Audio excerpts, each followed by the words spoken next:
es la Semana del Milagro, así que ya no hay clases, ya estamos de asueto, después hay semanas de exámenes, y, y por lo tanto, de acuerdo a mi calendario, ya estamos volviendo recién en la última semana de septiembre. Así que se hace bastante complicado poder ver todos los temas y poder ver toda la planificación en tan corto plazo.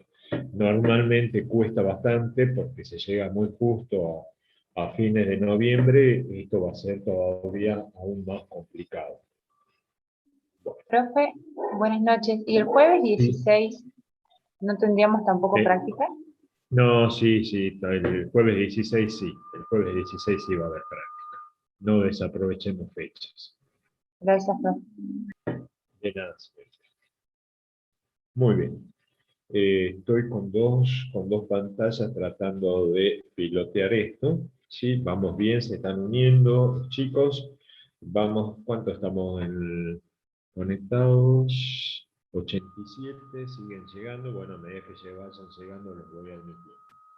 Bueno, comencemos de vuelta. Yo voy a comenzar compartiendo la pantalla.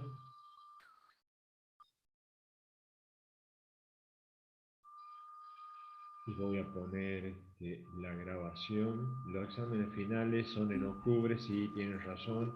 La semana de examen, tenés razón, la semana de examen es la de octubre. La semana que viene nomás va a ser la que vamos a tener medio complicada.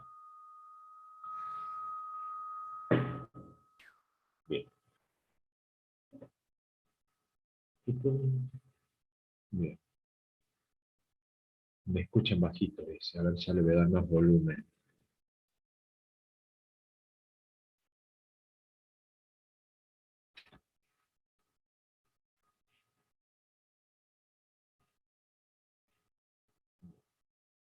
Ahí, en este, estoy con el máximo de volumen.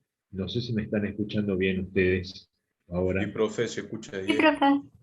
Muy bien, entonces comenzamos. Voy a proceder también a grabar la clase. Que ponga la grabación.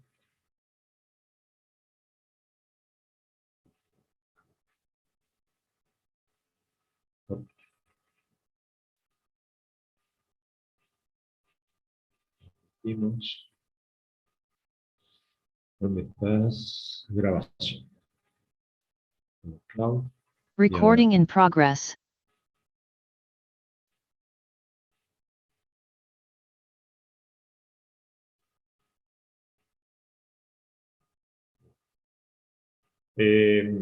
Hasta ayer, no la semana pasada, sino ayer, estuvimos viendo, yo les mostraba distintos grados de incertidumbre que existe.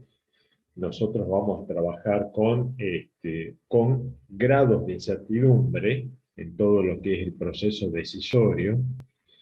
Entonces, acá van a aparecer algunas cuestiones que muchas veces se usa en forma indistinta, dos palabras.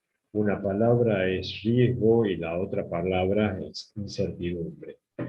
En lo que vamos a ver hoy día, vamos a tratar de detectar y encontrar cuál es la diferencia entre hablar de incertidumbre y hablar de riesgo, que en el concepto de que nosotros vemos en esta materia, lo que se utiliza en temas económicos, tiene que ver con dos significados distintos, que acá están puestos por eso separados, acá riesgo de incertidumbre, porque son dos cosas conceptualmente distintas, donde riesgo habla de conocimiento parcial e incertidumbre habla de desconocimiento de la propensión o probabilidad de que algo suceda. La diferencia entre estas dos palabras está dado por eso, entre conocimiento, probabilidad y desconocimiento de probabilidad. En ambos casos tengo idea de lo que puede llegar a pasar. Cuando digo tener idea de lo que puede pasar, estoy hablando de pensar en probabilidades. puedo estimar cuáles son los futuros posibles. Voy a hacer un ejemplo muy sencillo, que mañana sea un día lluvioso, un día soleado y un día que pueda nevar. Son tres futuros posibles.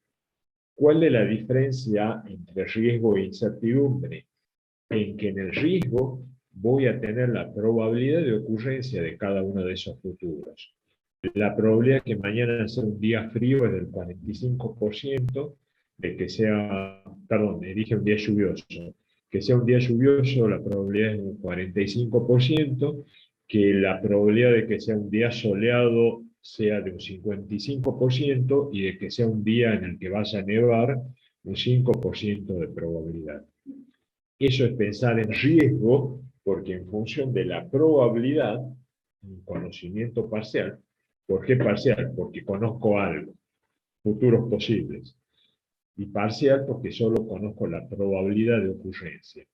En la incertidumbre solamente voy a conocer que mañana podría haber un futuro de lluvia, podría haber un futuro soleado o podría haber un futuro donde nieve. No conozco la probabilidad de ocurrencia. Esa es la gran diferencia entre riesgo e incertidumbre. Es muy usual, y más que nada los periodistas que usen en algunas notas, hay incertidumbre sobre el futuro de la ganadería.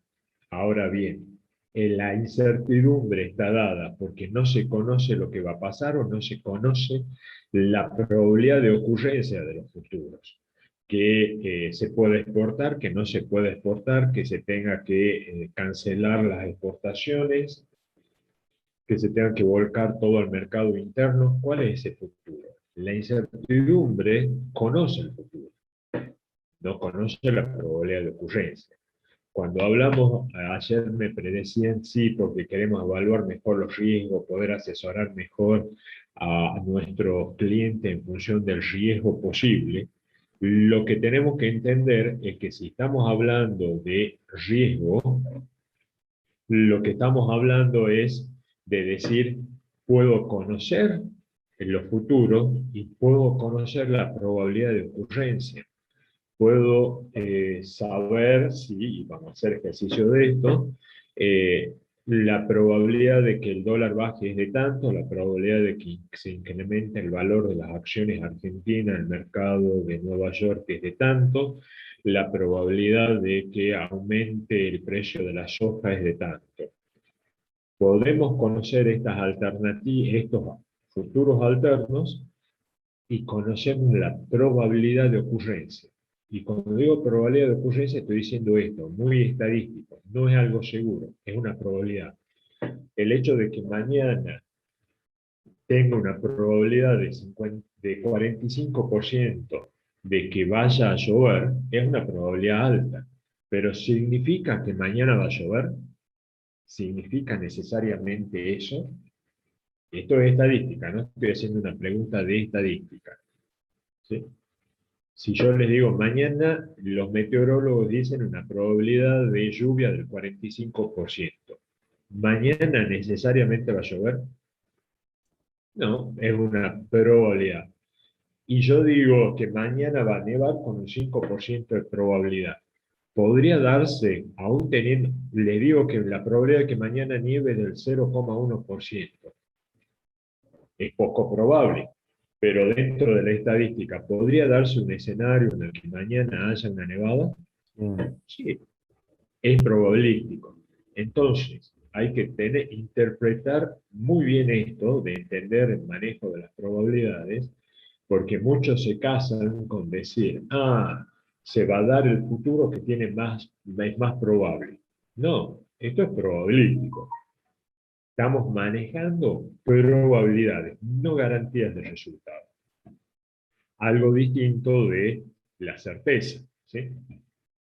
Donde el conocimiento es total, esta es la parte, quizás, yo siempre digo la parte más aburrida de la materia, si yo sé lo que va a pasar mañana, ya está, ya puedo tomar una decisión cierta porque sé lo que va a pasar mañana. Esto es fácil y sencillo. Ahora, en general, nos vamos a encontrar, como les ponía por ahí de ejemplo, que decía, Jorge Luis Borges, que soy rico en incertezas que de certezas. ¿Por qué? Porque no conocemos tanto las certezas, sino que nos manejamos, vivimos generalmente trabajando, viviendo bajo riesgo. ¿Por qué? Porque estamos tomando decisiones que de alguna manera, aunque sean rutinarias, implican algún tema de riesgo. Entonces, está lo que yo le decía, de si de algo soy rico es de perplejidades y no de certezas, como decía Borges. Algún análisis un poco más amplio de esto, y lo que me interesa es llegar a esto. Vamos a trabajar en términos generales, en un análisis cuantitativo, este es un resumen, vamos a trabajar con modelos matemáticos. Un modelo matemático puede ser una fórmula tan simple como les decía ayer, f de x igual a de x más b. Es un modelo matemático que matemáticamente representa una función lineal, con pendiente creciente o decreciente en función de la ordenada al origen. Eso lo estudiaron en matemática. Ahora bien, ese modelo matemático puede representar la tendencia de venta de un negocio, la tendencia de costos, la de pérdidas, beneficios, demanda, oferta. Entonces, es un modelo matemático. Algo tan simple como una ecuación lineal es un modelo matemático. Y ese modelo matemático va a tener dos tipos de entradas, unas controlables y otras no controlables. Las entradas controlables son las que puede tomar, manejar, direccionar, variar el que toma la decisión. Por ejemplo, si mi modelo matemático es un modelo que representa cantidad de ventas por mes, por ejemplo,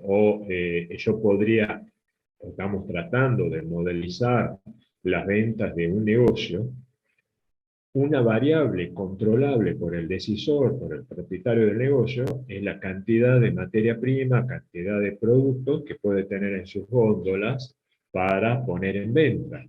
Yo decido cuántos pullovers voy a poner en mi negocio de ventas de pullovers en el shopping para que estén puestos en los estantes. Es una decisión del dueño, de quien toma la decisión de decir voy a poner a la venta 10 pullovers, 20 pullovers. Ahora bien, por supuesto, siempre y cuando tengamos recursos y tengamos la posibilidad de conseguir ese producto. ¿Sí?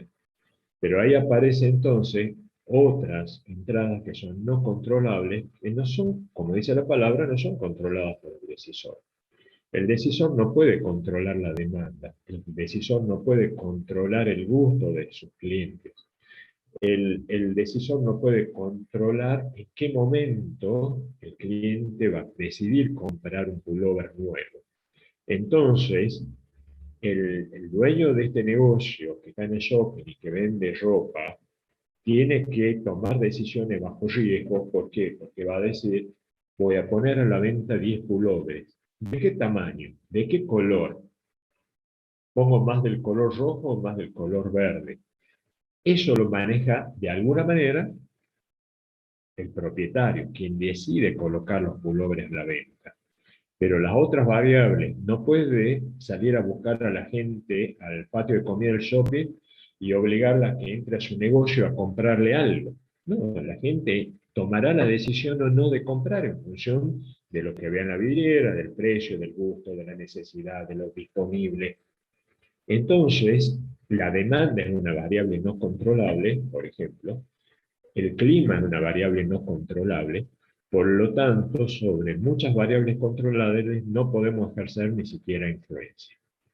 Ustedes me podrán decir, y bueno, pero muchas veces con el marketing, con la propaganda, con la publicidad, lo que se busca es crear o influenciar alguna necesidad. Y justamente existe la publicidad, existe el marketing para crear esa necesidad de que puedan entrar, de que haya personas que vayan a mi negocio a comprar el pullover, sea porque se oferta como un buen precio, sea porque se oferta por una cuestión de calidad, sea porque se oferta como tope de gama, sea porque le da un valor agregado el tener un pullover con determinado logo que hace que uno pueda decir pertenezco a un determinado sector socioeconómico cultural.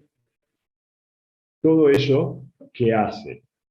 La publicidad lo que busca es incentivar las compras de algo necesario o no, no interesa, pero yo necesito vender los pulobres y para eso recurro a la publicidad. Bueno, en el modelo matemático que vamos a trabajar, acá no vamos a meter por ahora la publicidad, sino que lo vamos a dejar guiado por por el mercado, por lo que diga la demanda. Por lo tanto, al armar un modelo matemático tenemos que tener en cuenta estas dos entradas, controlables y no controlables, para poder tener una salida, un resultado esperado.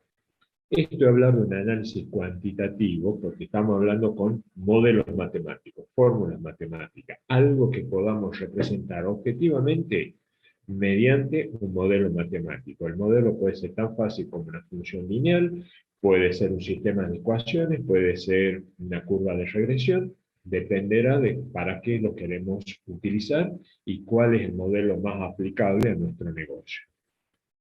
Por eso el nombre de la materia, métodos cuantitativos, números, para los negocios.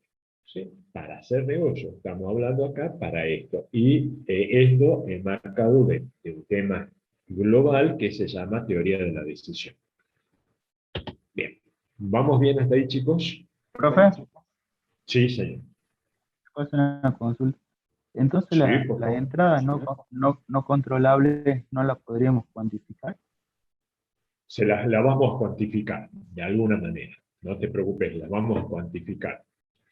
Porque las variables controlables yo te puedo decir, a ver, la demanda de pullovers por mes en la provincia de Salta es de, no sé, digo, de 10.000 pullovers en la provincia de Salta. O sea, o se venden 10.000 pullovers por Salta. Esa es la demanda promedio en los meses de invierno, si lo hacemos más chico, en la ciudad de Salta. Entonces, tenemos un parámetro. Ahora bien, se venden 10.000 pullovers en Salta. Todos los pullovers se compran en un solo negocio. ¿Qué les parece? O sea, las personas que compran pullovers en Salta, todos esos pullovers son comprados en el mismo negocio. No, Como dice Joana, no. Esa es la demanda de pullovers. Ahora bien, no es el vender pullover, como decir, estaba vendiendo una commodity, o sea, cualquier negocio de ropa vende un pullover. Entonces, medio como que no hay diferenciales entre pullovers de no negocio, a menos, está bien, que sean de primeras marcas, ¿sí? Que tendrán algunos lugares exclusivos de venta. Pero en términos generales no van a tener un diferencial que me decida decir, compro este local o en el otro, salvo que uno me ofrezca pagarlo en cuota y el otro no, que el otro me dé un crédito y el otro sea pago contado, un precio. Pero la demanda, por lo menos, la tengo medianamente acotada porque ya sé, o sea, no voy a tener en mi negocio de venta de ropa más de 10.000 pullovers porque sé que no voy a vender más de 10.000 pullovers. Después evaluaré cuál es mi participación en el mercado de pullovers, pero ya tenemos alguna idea, o sea, no es que se venden infinitos, ¿sí? La demanda de pullovers es infinita en Salta, no. Podemos, esto exige estudio, por supuesto, ¿sí? Esto no es a dedo de un más o menos invento algo, no. Esto lo estamos haciendo para tomar decisiones serias, entonces la tenemos que pensar un poquito. Son no controlables por el hecho este de decir, y yo sé que se venían vendiendo en invierno 10.000 pullovers por mes en la ciudad de Salta. Y ahora, ¿qué ha pasado en la pandemia el año 2020? Y nadie salía de su casa, todo el mundo encerrado, no se podía salir a comprar, y capaz que la venta de pullovers por mes en el invierno en la ciudad de Salta cayó a 100 pullovers. Está bien, el año 2020 no es referencia. Mi pregunta debería ser, este año, Volvió la demanda a valores históricos, fíjense lo que decía en una transparencia de ayer, histórico de decir, pensar los datos pasados, o todavía recién se está empezando a mover el mercado y recién podemos eventualmente pensar en alguna recuperación del mercado y volver a llegar. La entrada es no controlable, no lo sé. No sé si este año se llegaron a vender ni 1000 pullovers, digo, este ejemplo hipotético, 1000 pullovers y llegamos o hemos llegado a los valores históricos. Yo me llegaría a decir que ninguna, salvo el tema de comida o bebidas, todas las otras cosas de ventas de más nada de ropa han caído a valores miserables, mínimos. Si no, no, es la única forma de entender la cantidad de negocios que han cerrado en el centro, locales chicos, ¿sí? Y los grandes se han mantenido más o menos porque a lo mejor son una franquicia de negocio importante.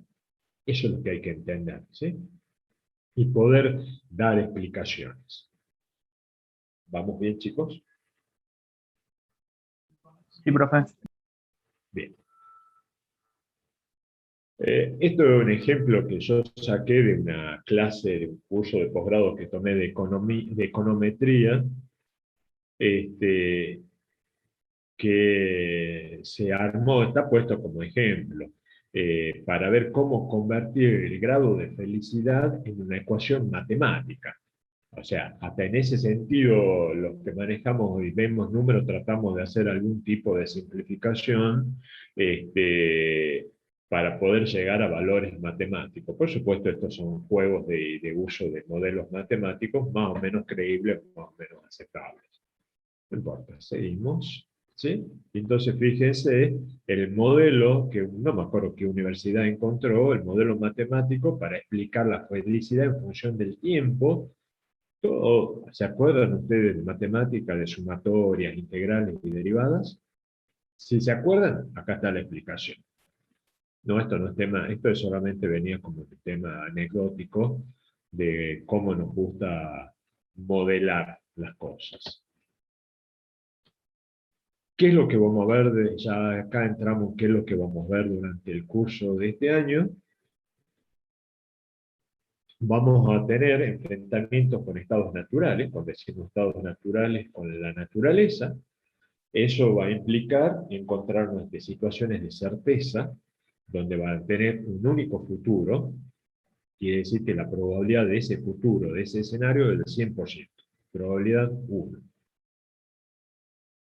Y otra situación del enfrentamiento con estados naturales, con la naturaleza, digo, con la propia vida, es encontrarnos en situaciones de aleatoriedad, donde a su vez tenemos dos posibilidades: encontrarnos en situación de riesgo, donde hay varios futuros, y donde cada futuro tiene una probabilidad P sub J conocida.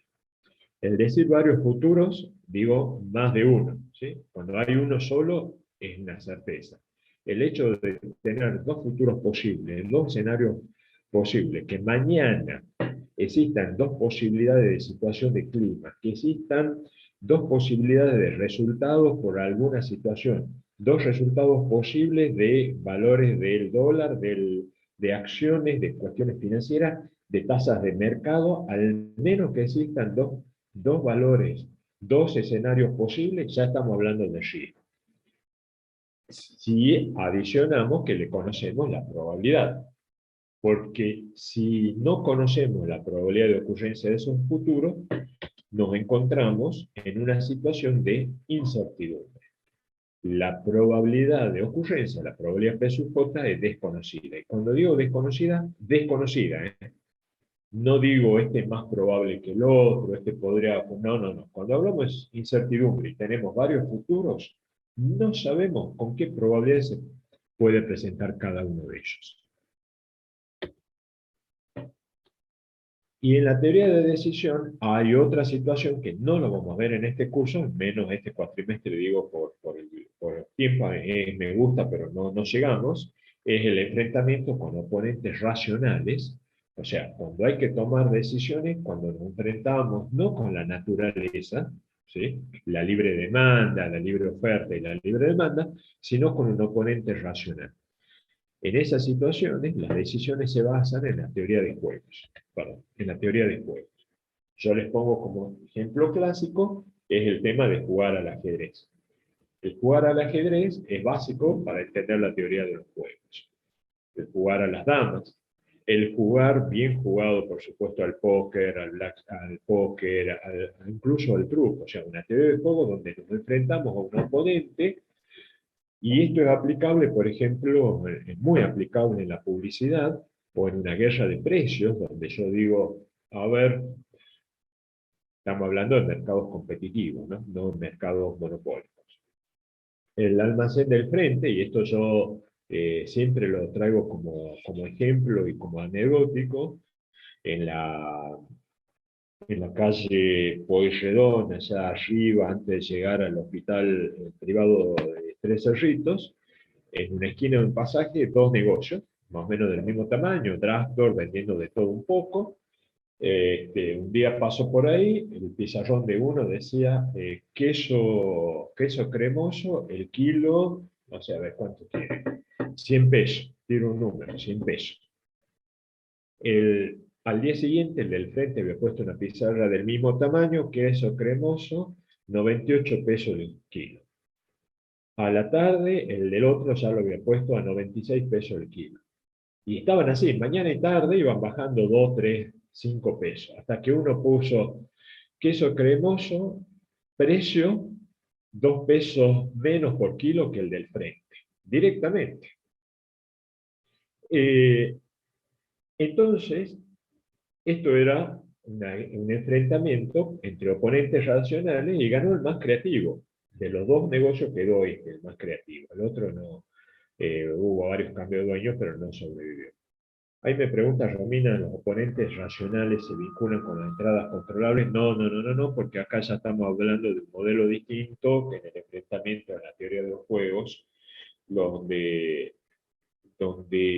por eso yo el mejor ejemplo es el juego del ajedrez, porque para el que no lo haya jugado, no lo sepa jugar, la base de jugar el ajedrez, primero es enfrentarse, jugar al ajedrez con un par, con alguien que tenga el mismo conocimiento, ¿sí? El mismo nivel de conocimiento.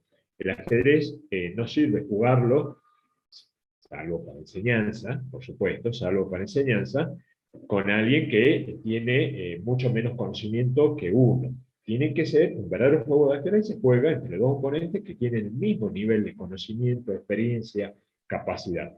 Por eso, oponentes iguales. ¿Y cómo se gana el ajedrez? Jugando mentalmente por los dos. A ver, el que mejor lo juega puede jugar adelantarse 7, 10 movimientos al oponente. O sea, el cerebro evalúa distintos escenarios de juego en función de lo que uno mueve, el otro movería lo que yo... Y así uno va armando el juego de ajedrez en la cabeza, sin tocar las piezas, por supuesto, y anticipándose a las jugadas. Eso es un juego de estrategia. Es un juego de pensar y repensar en función del otro, de lo que el otro haría en mi lugar. Es mucho más difícil porque si yo tengo que ponerme en decir, si yo tomo esta decisión, ¿cómo respondería yo sentado al frente pensando como piensa el otro? Esto en estrategias de guerras por precios, en guerras de publicidad, se evalúa mucho y se hace mucho. ¿Por qué? Porque se considera al otro que va a pensar con el mismo nivel, altura, conocimiento que tiene uno. No, esto no es para pensar en oponentes, digo, a ver, la mega empresa que tiene, no sé, internacional de vuelo, una aerolínea internacional, frente a una pobre aerolínea chiquita local de bajo costo que está queriendo aparecer en el mercado. Porque la otra, una empresa grande, si quiere entrar en una guerra de precios con una agencia, con una empresa low cost, la destroza en poco tiempo, ¿sí? La destroza en poco tiempo. Entonces, tiene que haber cuestiones parejas para poder hablar de enfrentamientos con oponentes racionales. No se preocupen que esto se lo menciono a título decorativo porque no vamos a hacer más profundidades. Estas son las herramientas con las que vamos a trabajar para ver cuestiones de certeza, porque conocemos datos ciertos, programación lineal, que lo vamos a empezar a ver hoy día y van a practicar mañana ya, proyectos, stocks, que preguntaban algunos ayer, un modelo de análisis jerárquico.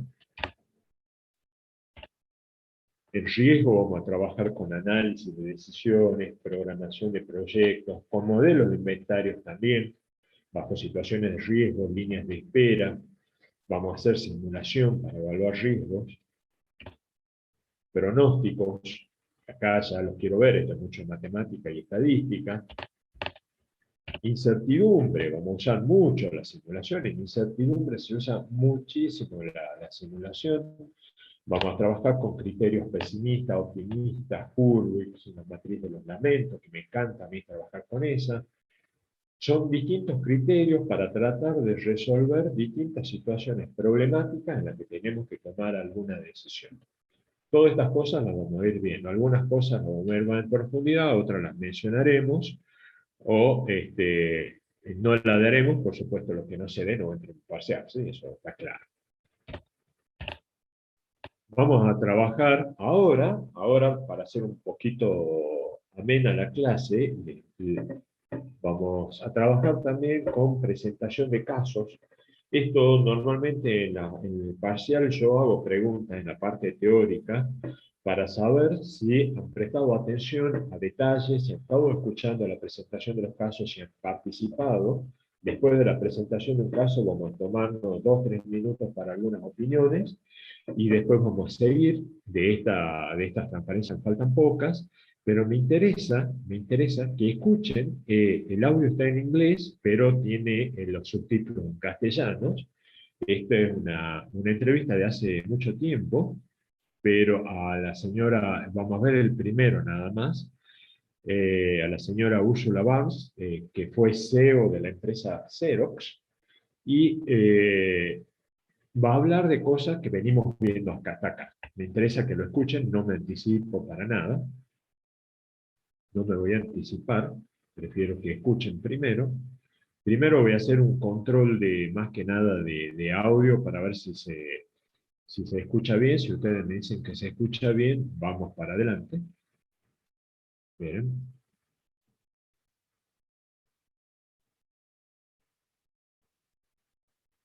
¿Cómo se escucha el son? ¿Cómo se escucha el sonido? No se escucha, profe. No se escucha todavía, profe. ¿No se escucha? A ver. A ver. No, profe. ¿No? Bueno, denme un segundo. Denme un segundo. De todas formas está todo subtitulado, así que si no lo escuchan, no se preocupen. Is that having great people around ¿Se you escucha? and Sí, Ahora, sí, profe. bueno, lo ponemos desde el comienzo entonces, ¿sí? Lo pongo desde el comienzo. Por favor, presten atención más que nada, al tema de los subtítulos, ¿sí? Porque ahí, para los que no lo puedan escuchar en inglés, presten atención a los subtítulos, porque de ahí vamos a hacer las preguntas ahora del análisis de caso. ¿Vamos? you know, one of the things I learned early, this is along the lines of you can't do every job yourself, is that having great people around you and literally being very comfortable with them being better than you is really important. No, What a leader is an orchestrator. no se ve bien el subtítulo, denme un segundo. Sí, y se ve como cortado, profe. Como medio congelada la imagen. Oh,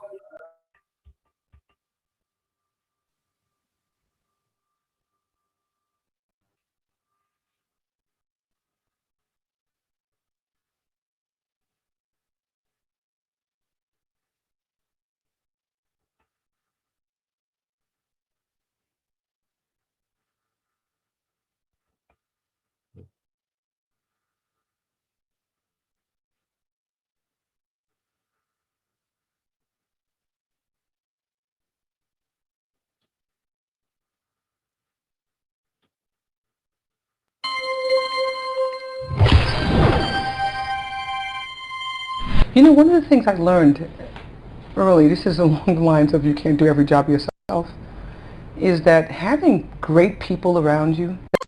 Discúlpeme, pero no sé por Profe. qué me interesa que lo escuchen, pero Profe. que lo vean, pero no sé por qué. Esperen. Ténganme paciencia un segundo.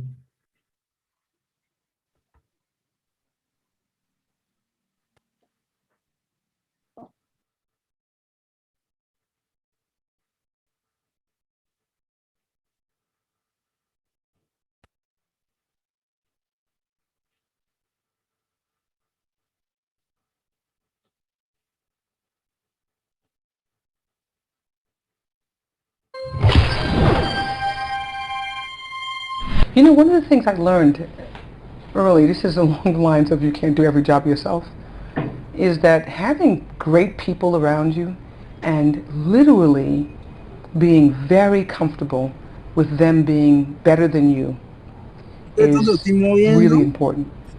What a leader is an orchestrator. They're an orchestrator of finely tuned experts, right? Who put a lot of things into a pot, perspectives, expertise, and leadership is about getting that mixed together right and pulling out the best solution. The best solution is very rarely the perfect solution, right? The best solution is timely, and therefore it's against perfection. The best solution is generally balanced, compromised, against any particular line. So I learned early that you had to kind of get, the number one thing is let's get some really great people around you who can be articulate about their points of view and their expertise, and so we can put it together. But there's three other things. One is making a decision is one of the hardest things to do. And I see it often in, by the way, in my company, but with other leaders, definitely in government, just about everywhere. With me even sometimes, that by not deciding, you think that Apáguenle el you cannot micrófono, decide. chico. Alguien tiene... And my mother would always tell me that not deciding is a decision in and of itself, right? To stay the way that it is. That's a very active choice. Not deciding is an active choice. So whenever I think about this over and over again, about just letting it lay for another minute, about being patient with things, I realize that what you're doing is you are deciding to not change it. You're deciding to do it the way that it's been done before. And if that's okay, if you actively you make that decision, fine. So I'm really in this mode of impatience about things that are not necessarily working well, impatience around fear, just fear, especially when the stakes are pretty high and they kind of can paralyze you. So I'm really against patience in some ways, about being patient with the way that things are going.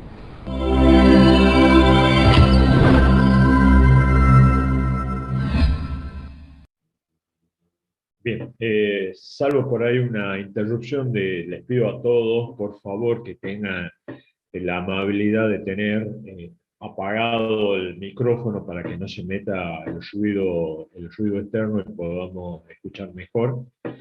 Si alguien de ustedes pregunta, yo apago el mío para que se escuche bien. ¿Pudieron, por lo menos tomados de los subtítulos, ¿sí? Estaba un poco por ahí entrecortado por la velocidad del internet, parece, pero ¿pudieron por lo menos de ir leyéndolo de los subtítulos a lo que decía la señora? Sí, profe. Bien. Muy bien. A ver, alguien que se anime a decirme, a ver. Profe, yo no pude, o sea, traté de deducir la primera parte, la escuchaba en inglés porque no me parecía, porque como decía un compañero, no sabía cómo esconder el tema de la barra de abajo de Zoom. Y después, Bueno. sí, entendí como desde la mitad cuando hablaba sobre el tema de la impaciencia y todo lo que sentía, pero lo anterior no entendí, o no lo pude A ver, leer. ahí me están pidiendo también, a ver, lo pongamos, trato de ponerlo de vuelta, a ver, por favor, mantengan sus micrófonos, voy a tratar de que no aparezcan las barritas. No. Sí, profe, y que tampoco hablen en el chat porque corta los subtítulos un poco. Exacto, que no escriban nada. Después vamos a hacer las preguntas, las consultas, vemos todo. Yo voy a arrancarlo de vuelta, denme un segundo. Sí, por favor, denme un segundo, lo voy a ver si lo puedo presentar de otra manera. Denme.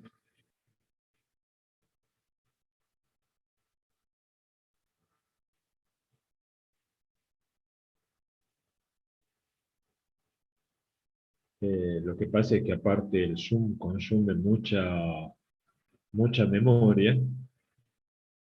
A ver, voy a desconectar algunas cosas que tengo para que no me consuman mucha memoria. Estoy cancelando cosas. Listo. Vamos ahora. Compartimos. ¿Dónde está el video? Vamos a compartir.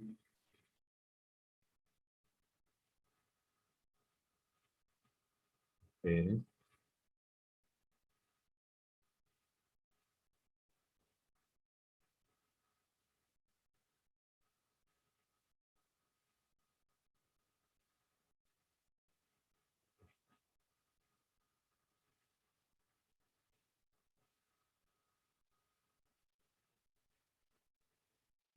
Muy bien. A ver si logramos. Put a lot of things Oh. into a pot, Esperen, perspectives, disculpen. expertise, and leadership is about No lo puse desde el comienzo. Volvemos.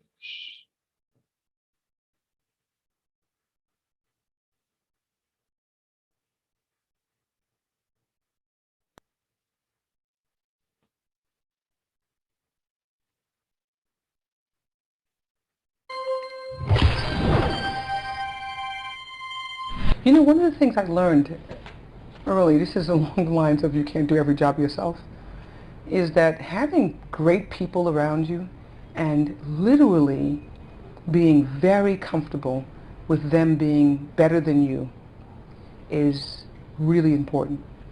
What a leader is an orchestrator. They're an orchestrator of finely tuned experts, right? Who put a lot of things into a pot, perspectives, expertise, and leadership is about getting that mixed together right and pulling out the best solution. The best is very rarely the perfect solution, right?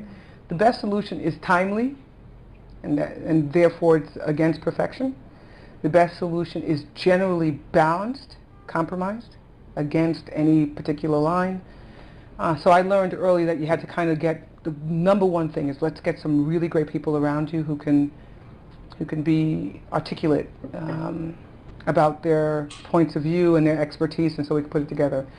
But there's three other things. One is making a decision is one of the hardest things to do. And I see it often in, by the way, in my company, but with other leaders, definitely in government, just about everywhere, with me even sometimes, that by not decide, we think that you cannot decide. And my mother would always tell me that not deciding is a decision in and of itself, right? To stay the way that it is.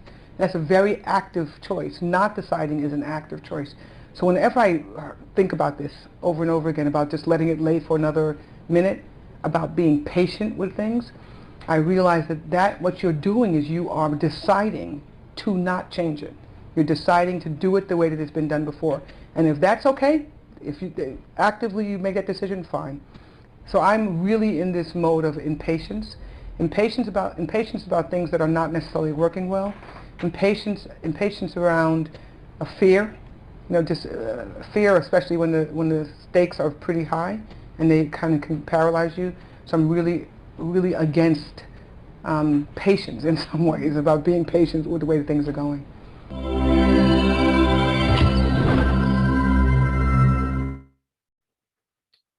Bien.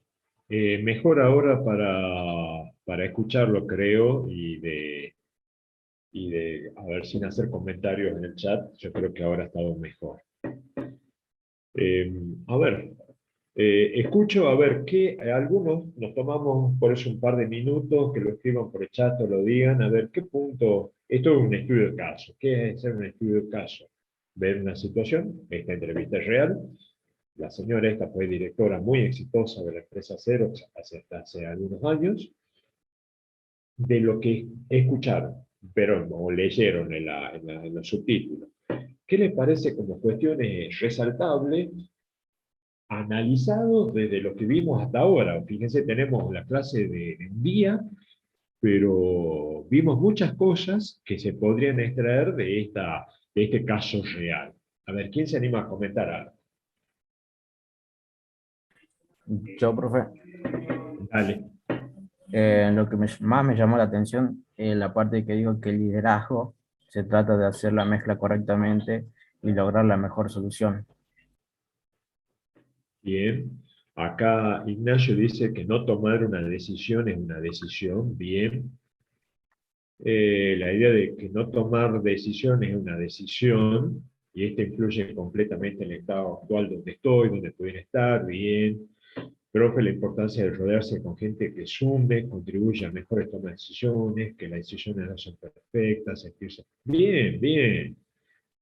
Tener un grupo con el que tomar decisiones. ¿Se acuerdan que ayer, cuando todo el tiempo estamos tomando decisiones aún inconscientemente, totalmente, sí? Yo a veces tomo decisiones mientras sueño, porque sé que lo que voy a hacer mañana, en función de lo que sueño. El miedo, bien, eso, Romina, de que el miedo influye muchísimo en la toma de decisión. Hasta para los líderes de alta, digamos, de alta cumbre en empresas internacionales es difícil tomar decisiones, sí. Y si los riesgos son altos, exactamente. Habrán notado que las palabras que usó la señora son palabras que hemos estado viendo acá, ¿sí? ¿O no? Son cosas de paciencia, a veces está bien si eso marcha bien. Fíjense que cuando yo les daba una de las diapositivas esas de que les decía que normalmente, si me voy a apagar la cámara, normalmente nosotros tomamos decisiones con sesgo, y que era necesario buscar eliminar esos sesgos, detectar las fallas, detectar los errores, y yo le decía, uno solo no se da cuenta de los errores. Yo puedo estar a lo mejor teniendo, no sé, cometiendo un error, a lo mejor en alguna palabra que lo digo como si fuese un tic, porque no me doy cuenta yo mismo de ese error que tengo. Hasta que alguien con buena voluntad me puede decir, y profe, a lo mejor no debería estar tapándose la cara mientras está hablando porque es mejor que usted lo vea. Y no me doy cuenta porque yo estoy hablando y a lo mejor tengo como un gesto natural que me surge. Y está mal que yo esté hablándolo a ustedes y haciendo estos gestos con la mano. Entonces, aprendí, a lo mejor o tengo que aprender, debo darle gracias a esa persona que me lo dice y decir no, apoyo las manos sobre el escritorio y trabajo así para que ustedes vean bien lo que estoy diciendo. O sea, muchas veces está bien, a veces no nos gusta que nos puedan marcar una falla, que nos puedan decir algo que parece para el otro lo ve erróneo en uno, pero en una decisión colaborativa, esto de que la señora decía que está rodeada de buena gente, lo que ustedes decían, de gente que la ayude, de que no prevalezca su impaciencia ante la paciencia que es necesaria a veces tomar una decisión, eh, si es el momento oportuno o no para tomar una decisión, que dice que la gente, exactamente, a veces yo prefiero tener, con mi cargo gerencial, tener muy buena gente que me acompañe, que sean mis colaboradores, porque me van a hacer dar cuenta de los errores que puedo estar cometiendo. ¿Se aprende más también? Sí. Yo aprendo mucho cuando mis alumnos me preguntan, cuando me ponen contra la pared con las preguntas, porque si no yo estoy acá repitiendo lo mismo todos los años y me quedo con eso. Entonces el desafío es desafiante tener gente que le interese saber más, que pregunte, que quiera saber, o que me desafíe en mis decisiones laborales y empresariales. Entonces, ven que esto del tema de las decisiones no es una cuestión, apunto esto, una cuestión de una que sea fácil de hacerlo, que normalmente no se toman decisiones solos, que tendremos relaciones laborales, tendremos personas a las vueltas que nos ayudarán. Si estamos casados de novio en pareja, la decisión ya no es una decisión, yo me quiero comprar un auto, no, porque me miran, y no, pero mira, hay que ahorrar para, no sé, para ampliar la casa, no, porque primero hay que pagarle el colegio a los chicos, no, o sí es el momento. O sea, ya no pasa a ser una decisión solo de uno, sino pasa a ser una decisión más colaborativa. Entonces, en todos los órdenes, en muchas situaciones, estamos en esa situación. ¿Vamos bien, chicos? ¿Consultas, preguntas? Bien, bien, le encontraron el sentido al estudio del caso. Bien. Terminemos con estas, con esto, así vamos a algo más, ya terminamos con esto.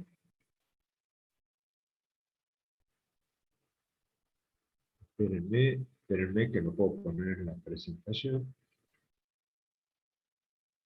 Bien. Después vamos a charlar del tema del cisne negro, por ahora lo vamos a dejar. Entonces, para finalizar esto, una imagen que encontré de una persona que tiene que tomar una decisión, su cerebro es como una fábrica, y tiene, si alcanzan a ver estos, ¿qué son estas cositas que están acá? No digo lo que dice, ¿no? Sino el dibujo que representa. ¿Qué alcanzan a ver?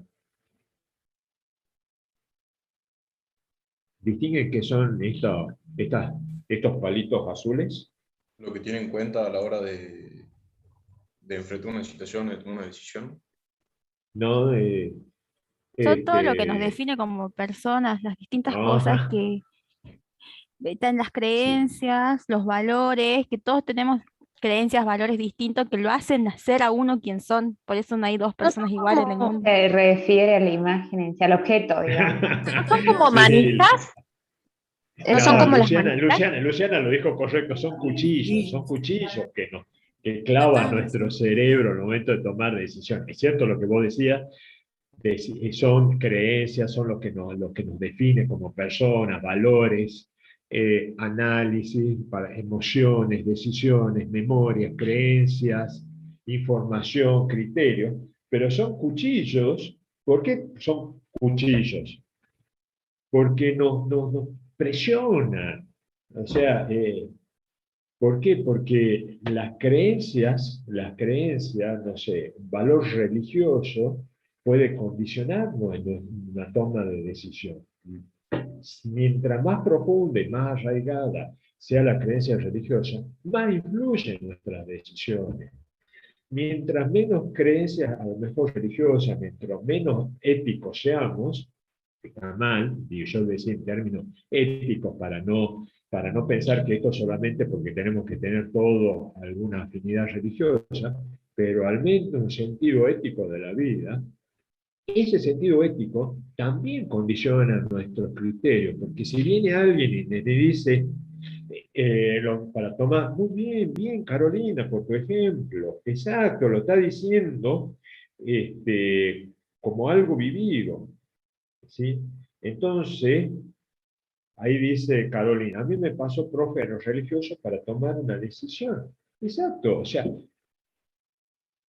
el marco religioso me está poniendo un criterio para tomar. Ayer cuando me preguntaban de criterio, y un marco religioso es un criterio para tomar decisiones. No sé, a ver, voy a decir algo que no es tan usual ya ahora, menos entre chicos jóvenes como ustedes, decir, hasta hace un año decir, y tener un hijo, una mujer tuviera un hijo de soltera, era el mayor pecado del mundo. Y ahora, y más si era católico, apostólico, romano, era pero una cuestión, a ver, como para expulsarla de la sociedad a esta pobre mujer porque tenía un hijo siendo soltera. Al día de hoy, no está, a pesar que pueda haber sectores que lo digan, pero en general ya es algo más natural, será una cuestión de creencia, de gusto, de decisión de cada uno, pero al día de hoy, por ejemplo, hay muchas mujeres que quieren ser madres, pero no quieren estar casadas. No quieren estar casadas. ¿Sí? Quieren cumplir su rol de madre. Y hay mujeres que tampoco quieren tener hijos, no quieren. Mis hijas ya me han dicho, no me van a hacer abuelo. ¿Sí? Pues, dice Carolina, está bien, te agradezco por la sinceridad, Carolina, y dar el ejemplo. tenía que casarme o no con mi esposo musulmán y yo católico. O sea, fíjense, un choque cultural. Qué decisión grave desde un criterio religioso. Y te agradezco muchísimo, Carolina, por compartirlo, por esa sinceridad para todo el grupo. Pero fíjense, eso puede crear conflicto. Y conflicto, digo conflictos desde el sentido psicológico, digo, ¿no? O sea, conflictos de vida, conflictos hacia futuro, con mi pareja, conmigo, por no haber dicho, por si lo hubiera hecho o no lo hubiera hecho. Estas son las cosas, por eso, a algunas personas les afecta más o a otras personas menos, ¿no? Hay personas, a lo mejor, que alguien va y le dice, che, le va y le dice a alguno, a ver, te doy 100 pesos y haceme todos los prácticos de métodos cuantitativos. Y alguno a lo mejor lo acepta, y otro dice, no, no voy a vender mi producción intelectual para darte a vos, para que apruebes la materia. Y son criterios, ¿sí?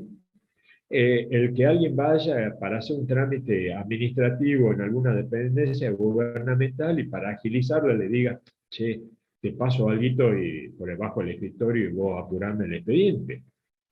Ahí hay una falla, para mí una falla ética de los dos lados, del que ofrece y del que recibe. Esto es como los sonetos de Sor Juana Inés de la Cruz, o sea, no es solo porque el otro recibió plata para agilizar un trámite, también es el que ofreció darla. Entonces, pero ahí estábamos ante cuestiones éticas, ante cuestiones que tienen que prevalecer valores. Hay gente que no lo tiene, lo hará y lo ve como algo normal, hay gente que le parece repulsivo, pero es con lo que nos enfrentamos en nuestra naturaleza con el resto de la sociedad. Por eso en este enfrentamiento, como digo, con la naturaleza, porque vivimos en una sociedad y vivimos tomando decisiones dentro de una sociedad. ¿Sí? No somos seres aislados, no somos seres únicos, compartimos trabajo, compartimos estudios, compartimos vidas, compartimos familias, compartimos amistades, y todo eso tomamos decisiones que afectan más o menos a los que nos rodean. ¿Estamos? Nosotros ahora no vamos a entrar en temas de decisiones económicas, ¿sí? Pero cada uno después evalúe por eso está puesta esta imagen, como cualquier tipo de decisión, en realidad está, y puede ser esto o más cosas, como cuchillos que nos clavan en el cerebro, el corazón, y que nos dolerán más o menos tomar las decisiones en función de todo esto. Profesor, ¿Vamos bien, chicos? Sí. en el campo, por ejemplo, que estamos hablando de la religión, el solo hecho de exportar carne a Israel ya nos condiciona porque creo que tiene que cumplir ciertos requisitos, ¿no? Exactamente. No es cualquier carne. O sea, claro. O sea, vos, a ver, primero, a ver, no vamos a exportar carne de cerdo a Israel, primero. O sea, no podemos ser, a ver, tan suicidas para hacer eso. Y después, los temas, por eso existen, cuando yo ayer les decía, existen cortes que son específicos para un mercado determinado en el exterior, no es lo mismo que ponerlo en el mercado local. Vale el ejemplo, ¿sí? Entonces, todo tiene que ver con una cuestión de qué es lo que estamos haciendo, cuál es el objetivo, hacia dónde vamos, y tomar decisiones, ¿sí?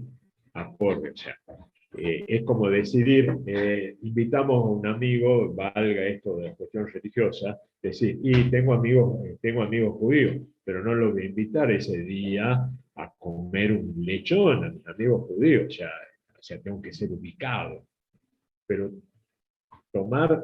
preparar lechón es una decisión mala, ¿sí? Si estoy invitado a mis amigos judíos, pero es una decisión. Entonces, esto es cuestión de qué? De una cuestión de tener en claro todo esto de que involucra una toma de decisión. Insisto, no estamos pensando todo el día, cuando me vaya a poner el pullover, ¿qué van a pensar los otros? ¿Qué valor ético, religioso, moral, económico, teológico, filosófico tengo yo para tomar la decisión de colocarme un pullover azul o un pullover verde? No, no estamos en eso. Me pongo un pullover porque me hace frío, punto. Y me pongo el que tengo disponible, el que tengo limpio o el único que tengo. No estoy hablando, o sea, quede claro que no estamos haciendo, no, esto es análisis psicológico para ver si qué decisión tomo para ver cómo salgo vestido, ¿sí? Entonces, pero sí, mientras vamos avanzando en cómo vamos a ir armando los modelos, y mientras más vamos avanzando en que las decisiones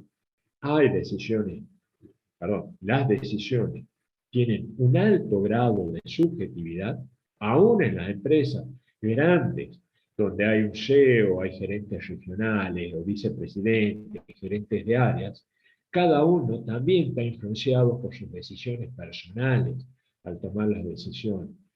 Ayer y hoy, al gerente general de la empresa, a ver, tómenlo en buen sentido, le peleaba, le discutía una decisión de hacer unas obras, porque yo le planteaba el costo de la obra que iba a ser, no iba a ser amortizable en corto plazo, que no era buen negocio, visto desde el tema financiero. Y él me dice, no, tenés razón, pero fíjate, si hacemos esta obra podemos tener algunos réditos por este otro lado, y sí, pero no, que sí, nos convendría. Y bueno, en la balanza salió ganando que nos convenía hacer una determinada obra por posible rentabilidad a futuro, que no necesariamente eran cuestiones económicas, ¿sí? Por una posible cuestión de impacto social, un impacto de decir después como responsabilidad social empresaria, poder presentarlo y venderlo a nuestros accionistas, de decir, miren ustedes el beneficio que les llegó a la sociedad, asumió un riesgo empresario de una inversión que a pesar de no ser rentable, tuvo un alto impacto social, o sea, hay que ver muchas cosas para poder tomar a lo mejor una decisión. ¿Estamos? Y por eso, esta última frase de Bertrand Russell, que va de la mano de lo que le decía de Borges, de que lo que los hombres quieren no es el conocimiento, sino la certidumbre. Lo que no nos deja dormir es la incertidumbre. No saber qué pasar mañana. Voy a poder, voy a poder, desde el que dice voy a tener, pobre hombre que piensa en que si va a tener dinero para comprarle comida a sus hijos, ¿sí? Porque tiene un trabajo hiper precarizado, hasta el que tiene mucho dinero, que no se preocupa por el comer, y su preocupación es, se realizarán los vuelos la semana que viene para que me vaya a pasear a Miami, porque quiero ir a Disney. O sea, la incertidumbre de la persona que no sabe si le va a poder dar de comer a su hijo mañana, y la incertidumbre del que tiene comprado para todas las familias los pasajes para ir a Orlando, para ir a Disney, a ver, es incertidumbre a distintos niveles económicos, pero es incertidumbre. Pero ¿cómo lo argentinos? Está bien, Carolina. Bien, vivimos en incertidumbre de incertidumbre. Bueno, terminemos acá, empezamos otra, mientras vayan pensando si tienen alguna pregunta, consulta, que yo voy a otra cosa ahora.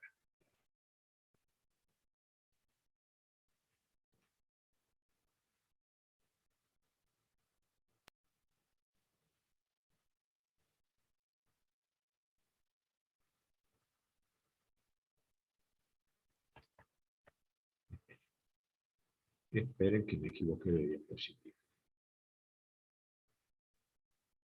Ahora sí.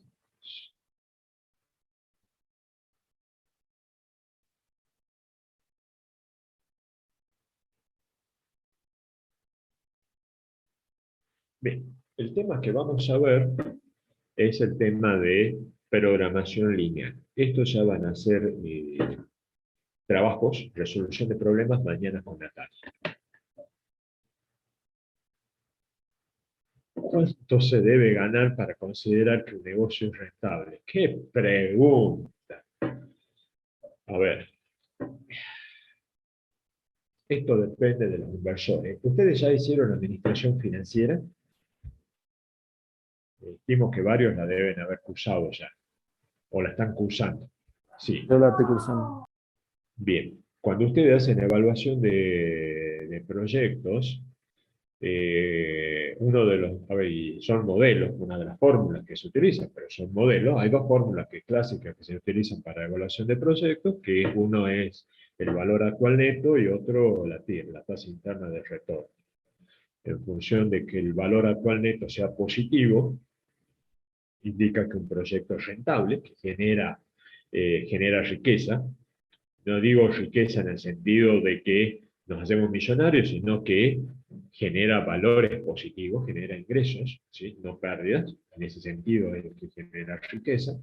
O la tasa interna de retorno, que nos dice cuál es la tasa de beneficio que nos da el proyecto, pero en función de que la TIR es la más, en ese sentido, la que más explica esto de cuánto se debe ganar para considerar que un negocio es rentable. Cuando calculamos la TIR, le ponemos una tasa de referencia, y nosotros decimos, mi negocio tiene que tener una rentabilidad para que me resulte, digo, para mí, para que me resulte rentable, debe tener un retorno del 50%.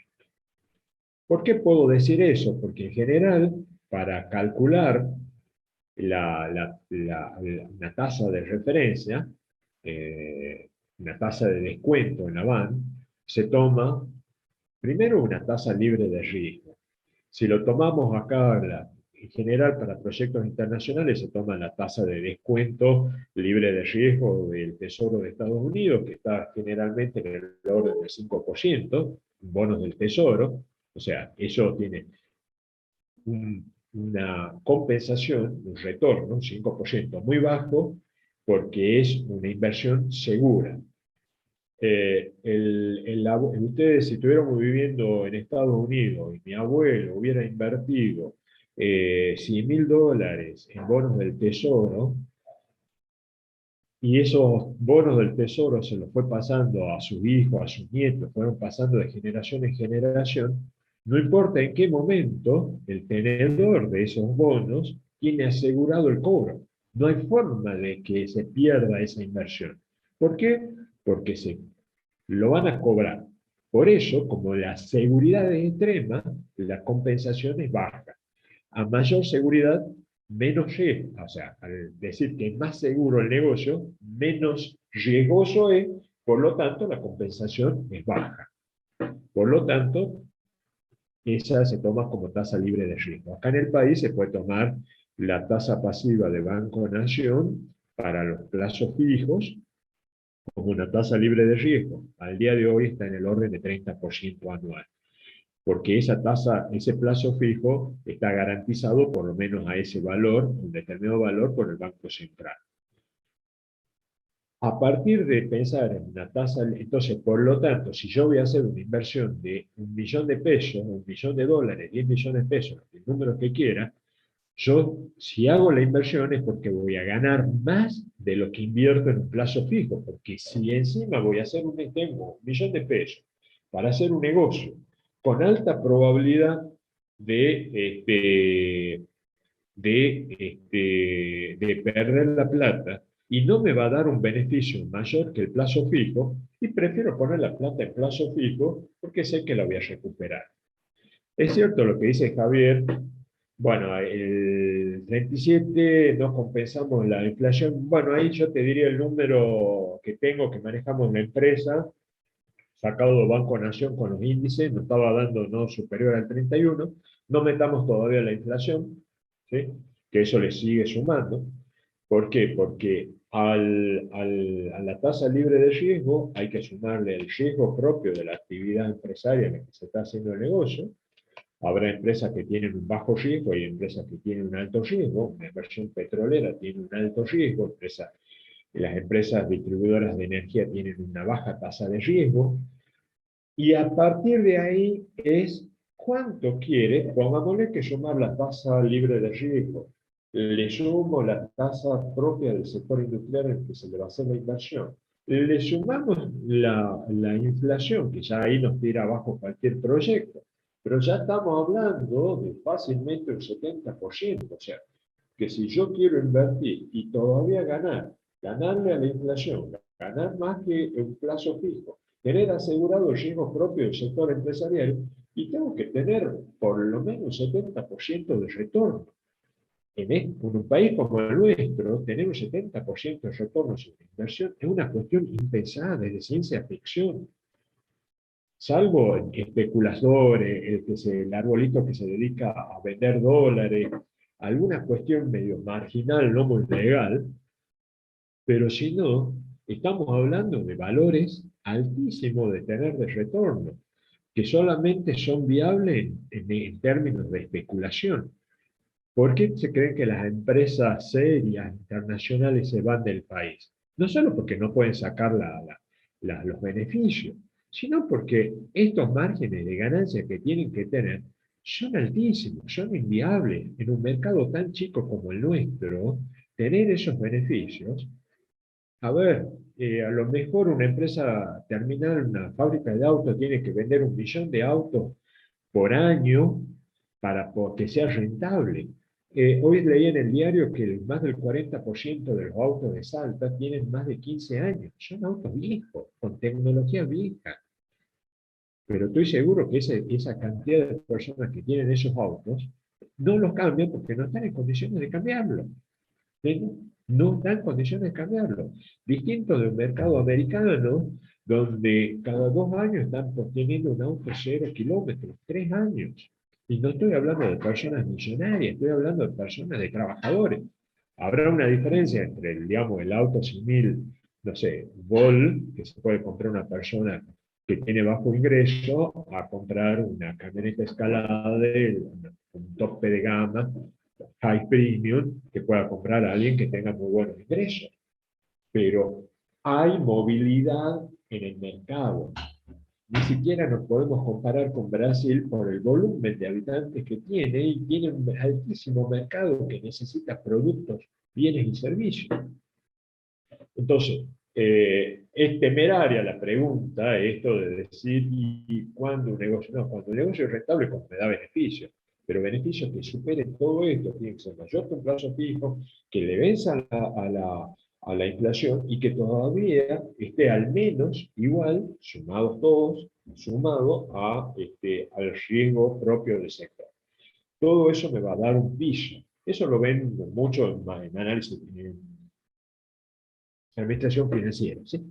Bueno, no nos salgamos de tema, me queda poco tiempo, voy controlando, ¿sí? Programación lineal. El programa, vamos a ver métodos por la formulación matemática, vamos a ver métodos gráficos, interpretación de problemas y aplicaciones.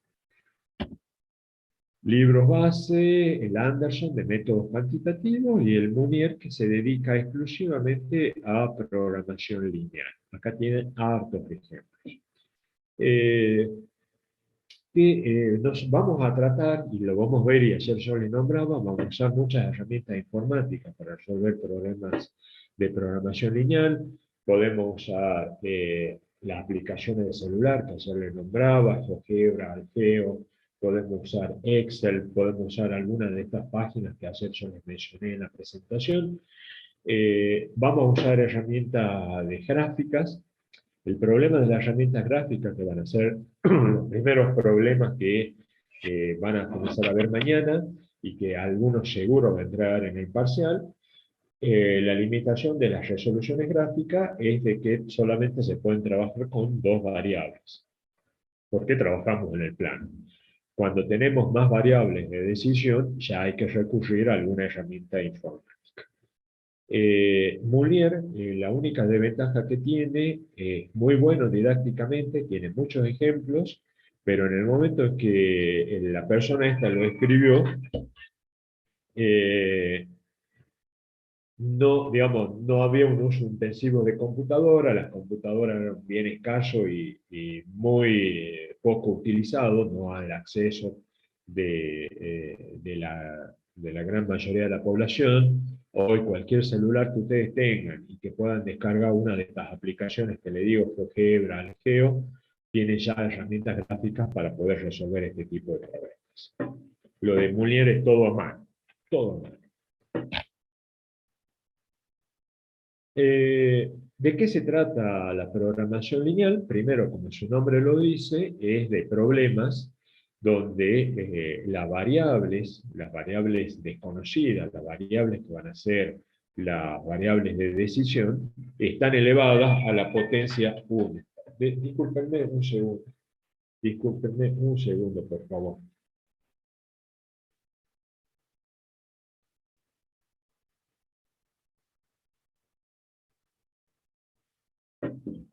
Entonces, acá van a aparecer,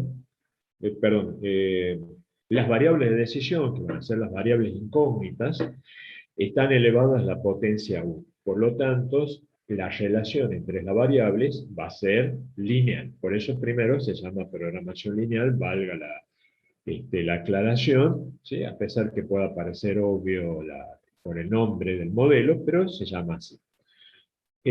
Cuando trabajemos en problemas de programación lineal, vamos a tener algunos elementos que van a ser restricciones. Estas restricciones son limitaciones que tenemos, disponibilidad de productos, disponibilidad de bienes, disponibilidad, acá el tiempo, ¿sí? Cuando digo tiempo, digo horas de producción, horas de trabajo, horas hombre. El tiempo es un recurso, y es un recurso que tiene restricciones. ¿Por qué? Porque no dispongo de infinitas horas de trabajo, no dispongo de infinitos trabajadores para hacer algo, no dispongo de infinitos en materia prima, no dispongo de infinitos productos, de infinitos bienes. Hay restricciones. ¿Por qué? Porque hay escasez de algunos productos. Por lo tanto, tengo que tomar decisiones bajo condiciones de restricciones. Acá la palabra, esto que implica la condición de no negatividad, esto significa básicamente que si estamos tratando de decidir cuál va a ser el nivel de producción de una fábrica, utilizando un modelo de programación lineal, no podemos fabricar, menos 20 autos. O sea, la condición de no negatividad implica de que la existencia de algo, vamos a fabricar algo, vamos a producir un auto, 1 millón de autos, vamos a fabricar un pullover o 20 pullovers, vamos a vender un pullover o 20. Eso es la no negatividad. Y esto es una restricción muy fuerte porque matemáticamente podemos encontrar una función cualquiera, puede tener como resultado que algunas de sus variables, algunas de las variables incógnitas, pueda tener un valor negativo como resultado. Matemáticamente es posible. Ustedes han hecho muchos ejercicios donde la resolución de una ecuación nos llevaba a que la variable desconocida tenga un valor negativo. En nuestra materia, el valor negativo de una variable de decisión, de una variable incógnita, no es aplicable porque esta variable implica algo, cantidad de productos, cantidad fabricada, por lo tanto no podemos tener resultados negativos. Le digo esto porque muchas veces, en el afán de resolver lo mejor rápido un ejercicio en un parcial, y a pesar que se lo machacamos siempre, no se pasan por alto esto y encuentran resultados negativos. Y en ese problema, el alumno se tiene que plantear la razonabilidad del resultado, plantearse la pertinencia del resultado. Esto es conceptual ya, ¿sí? Insisto, es conceptual tener esto claro.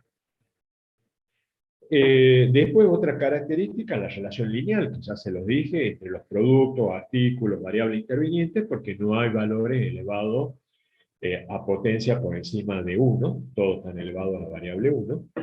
Y lo que vamos a buscar en el método de programación lineal, una herramienta de programación lineal, es poder optimizar una función económica de un conjunto de productos y que nos va a permitir maximizar beneficios, maximizar ganancias, maximizar ventas o minimizar costos, por ejemplo, ¿sí?